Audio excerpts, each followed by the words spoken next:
Je viens pour t'adorer, je viens me prosterner, je viens pour te dire, tu es mon Dieu, un Dieu admirable. Je viens pour t'adorer, je viens me prosterner, je viens pour te dire, tu es mon Dieu, un Dieu admirable, parfaitement digne, tu es tellement merveilleux pour moi. Je viens pour t'adorer, je viens me prosterner, je viens pour te dire, tu es mon Dieu, tout en toi est bonheur, parfaitement digne, tu es tellement merveilleux pour moi. Bien-aimés dans le Seigneur, que la paix soit avec vous, dans vos maisons, là où nous sommes.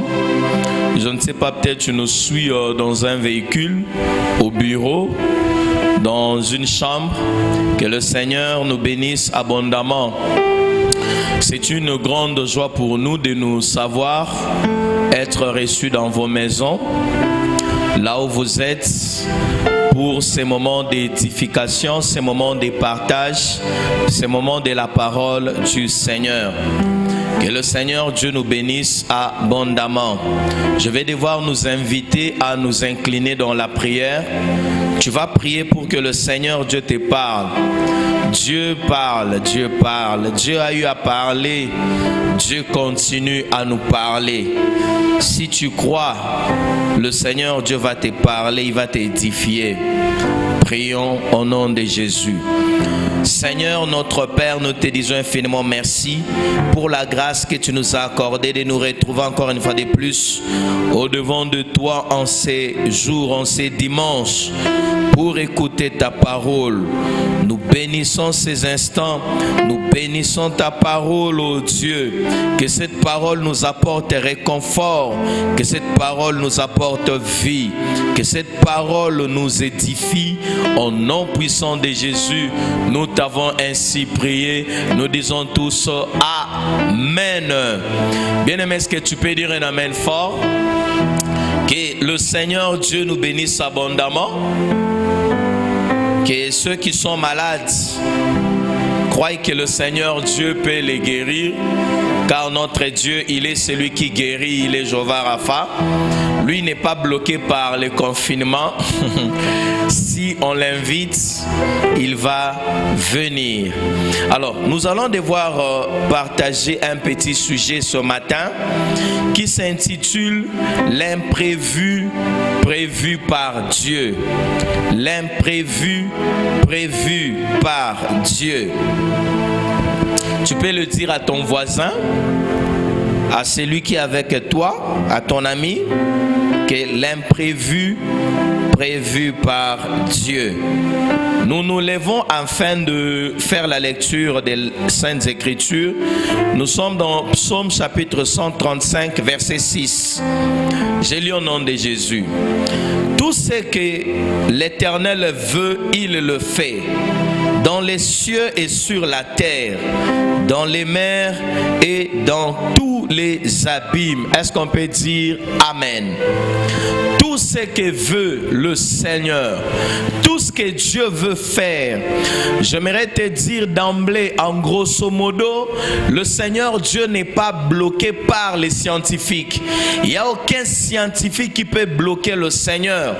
Il n'y a aucun homme fort de cette terre qui peut l'empêcher empêché à accomplir ce qu'il avait promis, ce qu'il avait prédit, ce qu'il avait décidé d'accomplir.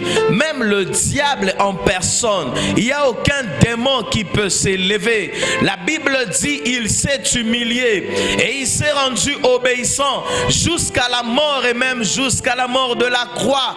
C'est pourquoi aussi Dieu l'a souverainement élevé et lui a donné un nom qui est au-dessus de tout nom, afin qu'au nom de Jésus, tout genou fléchisse dans les cieux, sur la terre et sous la terre, et que toute langue confesse que Jésus est le Christ, à la gloire de Dieu le Père. Est-ce que tu peux dire Amen? Tu peux dire encore Amen. Il n'y a rien qui peut stopper notre Dieu. Devant lui, le diable, il fléchit les genoux. Les démons les supplient. Les satanistes ne résistent pas devant le nom de Jésus. Voyez-vous? Et l'imprévu, c'est quoi? L'imprévu, c'est toute situation qui arrive sans prévenir. C'est toute situation qui arrive de manière brusque, de manière inattendue. C'est tout ce qui est déroutant, tout ce qui peut déconcentrer quelqu'un, tout ce qui peut déboussoler, tout simplement parce qu'on ne s'était pas préparé par rapport à ça. C'est tout ce qui est imprévisible, tout ce qui arrive de manière soudaine ou accidentelle. C'est en fait ça, ce qu'on appelle imprévu. Et bien aimé, quand nous parlons d'imprévu, nous tous ici, il nous est arrivé de dire, ah ben c'était un imprévu, c'était un imprévu, je ne l'avais pas prévu, je ne pensais pas à ça, je ne pensais pas que les choses pouvaient se dérouler de la sorte. Il nous est tous arrivé, il nous est tous arrivé, riches comme pauvres, il nous est tous arrivé cette situation. Mais lorsqu'on parle d'imprévu, c'est par rapport à nous seulement. L'imprévu, c'est par rapport aux hommes. L'imprévu, c'est par rapport aux démons. Car même les démons, lorsqu'ils faisaient leur coalition afin de résister à l'Éternel, la Bible nous montre qu'ils furent précipités. Ils ne pensaient pas qu'ils allaient être précipités. Ils pensaient qu'ils allaient gagner le terrain et faire les coups d'état spirituels afin d'avoir la place de Dieu. Voyez-vous, même le diable, il a été surpris de voir qu'on l'a gagné dans la mort. Il est le roi de la mort, c'est lui qui détenait la mort dans ses mains. C'est lui qui avait le pouvoir de la mort entre ses mains. Il est le prince des ténèbres, mais il a été surpris que Christ ne l'a pas gagné dans la lumière, mais il l'a gagné dans les ténèbres. Voyez-vous, ça a été un imprévu pour lui. Dans son agenda, si vraiment le diable, il savait que les choses allaient se passer ainsi, il ne pouvait pas chercher à combattre, il n'allait pas chercher à combattre contre les anges de Dieu dans le ciel, ni à combattre le Fils de l'homme. Est-ce que tu peux dire Amen? Alors, Dieu n'a pas d'imprévu. Le Dieu que nous prions, il n'y a pas d'imprévu devant lui. Il n'y a aucune situation qui dépasse le Seigneur. Il n'y a aucune situation qui, quand elle arrive, Dieu dit vraiment je ne savais pas. Comment maintenant faire pour trouver la solution? Non, il n'y a aucune situation qui dépasse le Seigneur. Il n'y en a aucune. Il est celui qui connaît tout. Il n'y a aucune maladie qui peut venir dans ce monde sans que le Seigneur Dieu ne le sache auparavant. Les hommes scientifiques peuvent être surpris de voir que il y a une nouvelle maladie qui n'existait pas. Il y a une nouvelle situation qui n'existait pas. Mais Dieu n'a jamais été surpris. Il n'y a aucune situation qui étonne Dieu. Est-ce que tu peux dire un amen fort? Tu peux te rappeler de ce que Dieu avait dit à Abraham, alors qu'il parlait à Abraham concernant l'année prochaine, que Sarah, ta femme, aura un enfant. La Bible dit que Sarah avait ri. Voyez-vous, et Dieu avait posé la question, est-ce qu'il y a quelque chose qui soit étonnant devant le Seigneur? Il n'y a rien qui étonne Dieu. L'imprévu dont on parle, l'imprévu c'est par rapport à nous. Mais par rapport à Dieu, il n'y a pas d'imprévu. C'est pour cela qu'on a dit l'imprévu prévu par Dieu. Est-ce que tu peux dire Amen? Que le Seigneur Dieu nous bénisse. Et par rapport même à l'action du diable, vous pouvez lire Luc chapitre 22, verset 53, Jean chapitre 9, verset 4, et puis Matthieu 8, 29. Dans ces passages, vous verrez que Christ dit, il faut que j'agisse pendant qu'il est encore jour, car les ténèbres viennent, la nuit vient, un temps où personne ne peut travailler. La nuit dont faisait référence le Seigneur Jésus, c'était pas la nuit que nous connaissons comme la nuit, c'était un temps que lui-même Dieu avait prévu pour le diable, afin de le laisser agir. Il connaissait ça, il savait qu'il fallait qu'il y ait encore la nuit. Et pendant ce temps-là de la nuit, je ne pourrai plus travailler, je ne pourrai plus guérir les malades, je ne pourrai plus ressusciter les morts, parce que je serai où? Je serai entre les mains des soldats. Ils seront en train de me fouetter, ils seront en train de me tabasser. Je ne pourrai plus faire tout ce que je fais, d'où je dois le faire maintenant. Est-ce qu'on peut dire un amen fort?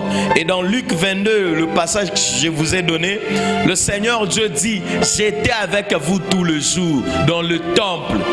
Mais aujourd'hui là, c'est parce que c'est le temps des ténèbres et de la puissance du diable. Et dans Matthieu 8, vous verrez que les démons disent, ils parlent clairement que tu es venu nous tourmenter avant notre temps. C'est-à-dire Christ connaissait les temps qu'il avait donné aux démons, et les démons aussi connaissaient les temps que Christ leur avait donné, et ils ont été étonnés de voir que Christ est venu leur faire du mal avant le temps prévu pour que eux vivent le tourment. Est-ce que tu peux dire un amen fort? Bien-aimé, Dieu est omniscient. Le Dieu que nous prions, il connaît tout. Moi, je ne connais pas tout. Les hommes de Dieu ne connaissent pas tout. Détrompez-vous. Même l'homme qui voit dans les visions tous les jours, voit des choses, il ne connaît pas tout. Il n'y a qu'un seul qui connaît tout. Même l'homme qui parle avec Dieu tous les jours, il y a des situations qui lui passent inaperçues. Les situations dont il ne peut pas expliquer. Les problèmes pour lesquels il ne connaît ni les tenants ni les aboutissants. Mais le Seigneur Dieu, il est celui qui connaît tout. Et aucune situation n'échappe à son contrôle. Est-ce que tu peux dire Amen? Acclamez le Seigneur Dieu là où vous êtes. Il est celui qui est au-dessus de tout. J'aime le Seigneur Jésus. Alors, voici les quelques questions qui viennent. Certains disent, pourquoi Dieu peut laisser telle situation?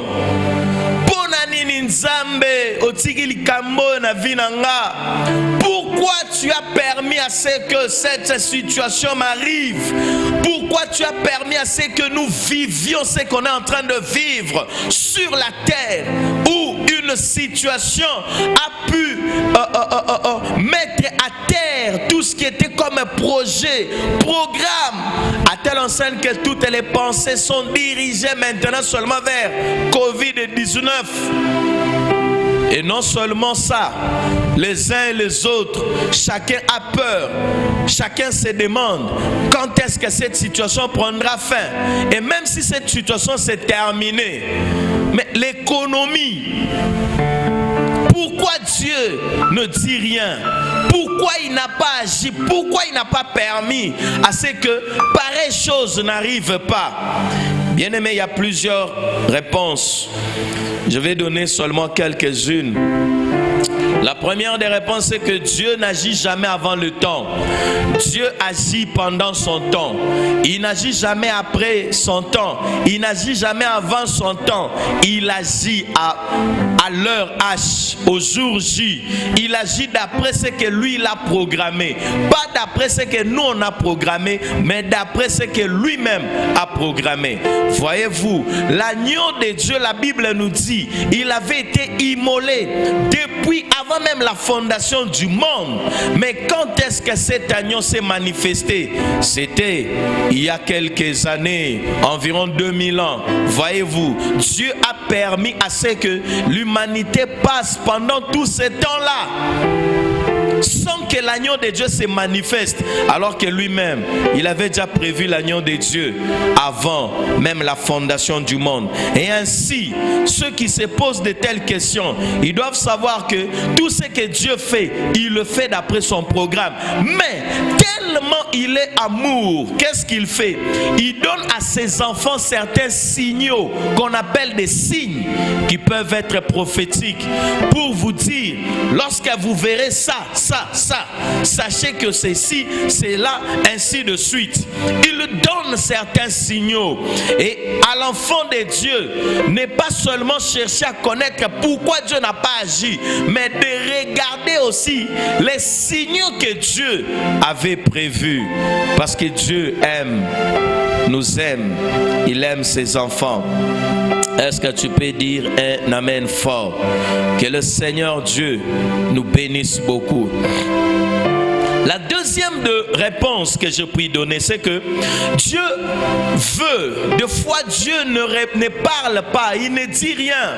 Quand il y a des imprévus qui nous arrivent, ces imprévus-là ne l'étonnent pas car lui connaissait cela. Mais Dieu veut à ce que nous puissions sortir avec des leçons, que nous puissions apprendre quelque chose.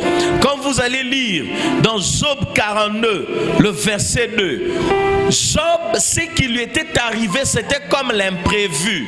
Voyez-vous, un Richard, quelqu'un qui avait beaucoup de biens, subitement s'est retrouvé par terre, sans enfant, la femme est partie, tous les biens partis, il se retrouve, lui seul, avec sa peau et ses os.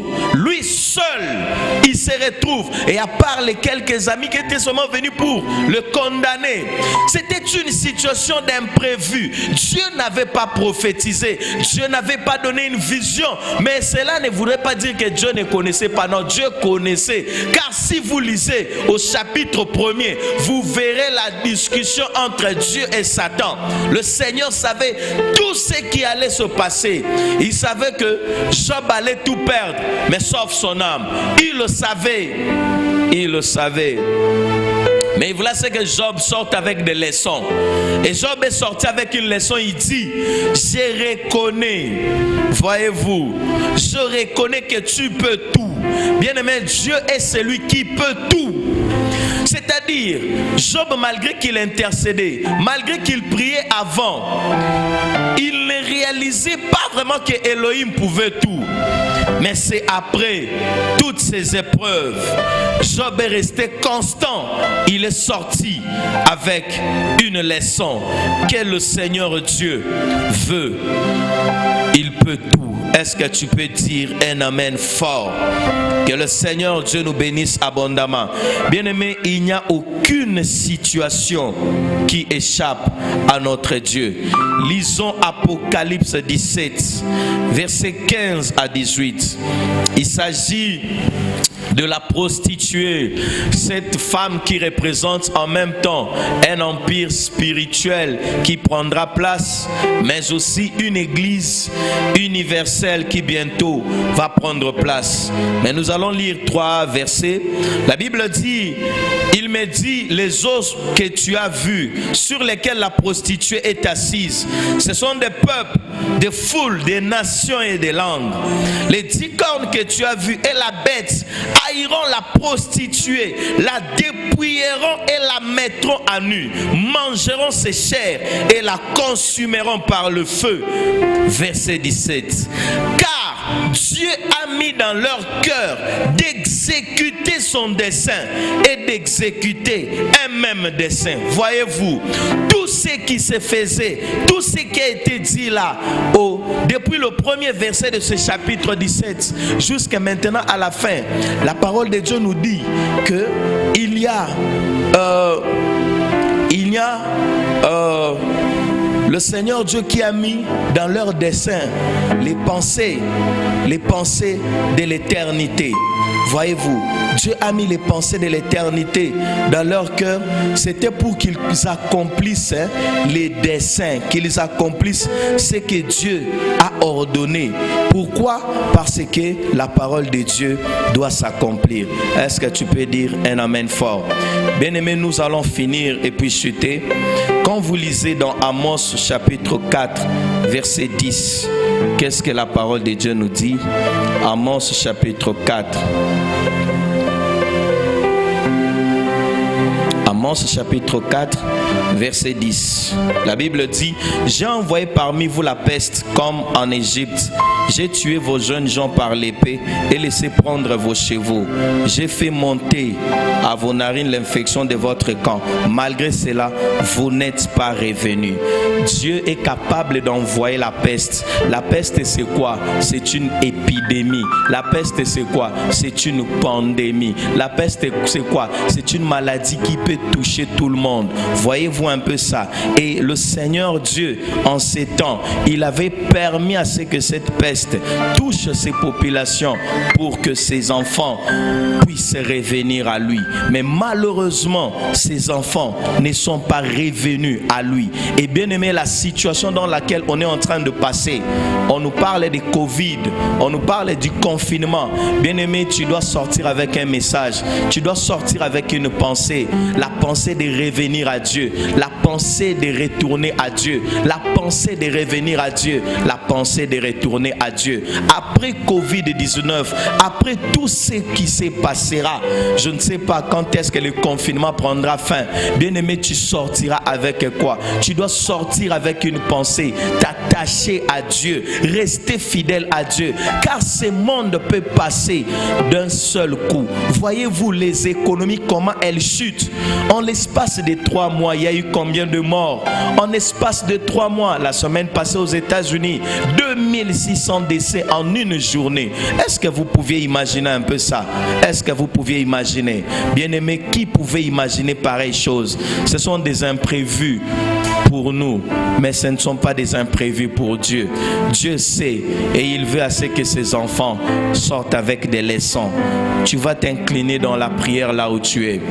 Bien-aimé, il faudra que tu prennes une décision pour que à la fin de cette pandémie, que tu sortes avec des leçons, que Dieu peut détruire ce monde en peu de temps.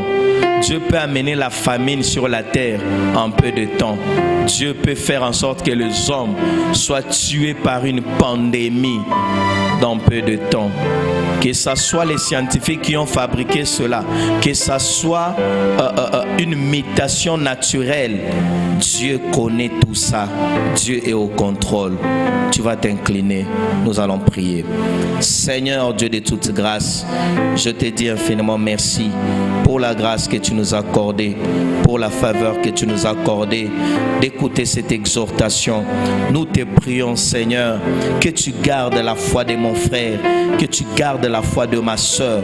Permets à ce que, Seigneur Dieu, que nous apprenions tes leçons pendant ces temps de confinement, que nous apprenions tes leçons, que chacun de nous apprenne quelque chose qu'au moyen de l'Esprit de Dieu, que nous apprenions quelque chose, ô Dieu, et que nous puissions sortir avec ta leçon.